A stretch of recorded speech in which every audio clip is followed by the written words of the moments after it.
And Iran's supreme leader making an address this morning on state TV. He claimed on X simultaneously that the U.S. entered the war to save Israel, but, quote, achieved nothing. He also was boasting about the fact that their proximity, the country, is so close to U.S. military bases, saying that they are within striking distance if the U.S. choose to act out with aggression, as they put it again. I'll send it back to you.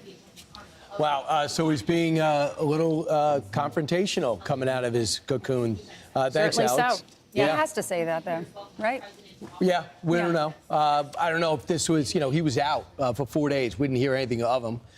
So now he's talking about, well, I know where the bases are. Well, you knew where the bases were before. And what'd you do? You telegraphed a hit on Qatar. That was when the time, if you were a tough guy, that's when you take your shot. But instead, they were afraid of another shot. Well, it's kind of hard to take a guy serious who's been underground in a bunker. Exactly. Hiding from the world, because Israeli forces as well as the United States know exactly where he is, and he's afraid of a strike. Mm-hmm. So to Ainsley's point, he has to show some face to his people to try to keep them in line, even though he really isn't. The bottom line is that they may have known where the U.S. forces were, but they gave us a heads up before they decided to strike us because they didn't want any casualties or any damage to our building. Yeah, so there's going to be a press conference this morning, as we told you, with Pete Hegseth and General Raising Cane. And it's going to be at the Pentagon at 8 o'clock this morning. We will be taking it live. President Trump said, I thought this was interesting, he was talking about our pilots. He said, to fight for the dignity of our great American pilots. That's why we're having this briefing. These patriots were very upset. After 36 hours of dangerously flying through enemy territory, they landed. They knew the success was legendary. And then 2 days later, they started reading fake news by CNN and the failing New York Times. They felt terribly. He goes on to say that in this press conference or this briefing, you're going to be shown irrefutable evidence to show that this was a success. So the president's going to be tightening the circle of people that are going to get briefed on intelligence, and that's going to tick off Congress. But he has to understand, we have other sensitive missions going forward, and we have to be able to trust that the right intelligence is going to come out. You know how much time they wasted pushing back on what they were saying with the results of this bombing raid? Also, the biggest bombs in the world, the most effective non-nuclear bombs in the world, were dropped exactly where they were supposed to. That's all you need to know. And believe me, the Iranians got the message. Here's our Secretary of Defense. The instinct of CNN, the instinct of the New York Times, is to try to find a way to spin it for their own political reasons, to try to hurt President Trump or our country. They don't care what the troops think. They don't care what the world thinks.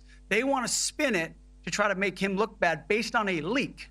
All of the evidence of what was just bombed by 12 30,000-pound bombs is buried under a mountain, devastated and obliterated. So if you want to make an assessment of what happened at Fordo, you better get a big shovel and go really deep, because Iran's nuclear program is obliterated. In the dead of night, under the veil of secrecy, an operation unfolded that would send tremors through the geopolitical landscape of the Middle East. Codenamed Operation Midnight Hammer, it was swift, calculated, and devastating. As reports trickled in, it became clear that this was no ordinary strike. Covert drones penetrated Iranian airspace, missiles targeted high-value installations, and key strategic sites were hit with precision.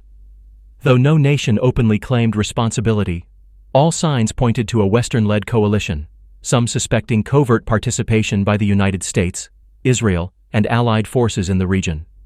For nearly 3 days following the strike, Iran maintained a chilling silence. No immediate response from the supreme leader, no public declaration of war, only scattered reports from within Iran, communications blackouts, heightened military movement, and a growing sense of national alert. Tehran's silence was not weakness. It was the stillness of strategy. The world watched closely, waiting for Iran's next move, fearing this could escalate into a broader conflict. As the media debated the true nature of the operation, one question loomed large. Why was the supreme leader silent? Was he planning a measured counterattack, or was Iran still absorbing the scale of the strike? The targeted facilities were not just military outposts. They were believed to house key technological and cyber warfare assets deeply embedded in Iran's defense infrastructure. The attack was precise, humiliating, and symbolic. It struck at the heart of Iran's deterrence capabilities, In the absence of official statements, speculation filled the void. But all that changed when Ayatollah Ali Khamenei finally stepped into the spotlight. On the third day, Ayatollah Khamenei appeared publicly for the first time since the operation, addressing the nation and the world in a speech that would send shockwaves across international borders. Clad in black robes and framed by the Iranian flag, the supreme leader stood in Tehran's Imam Khomeini Mosque, his expression grave, his tone unflinching.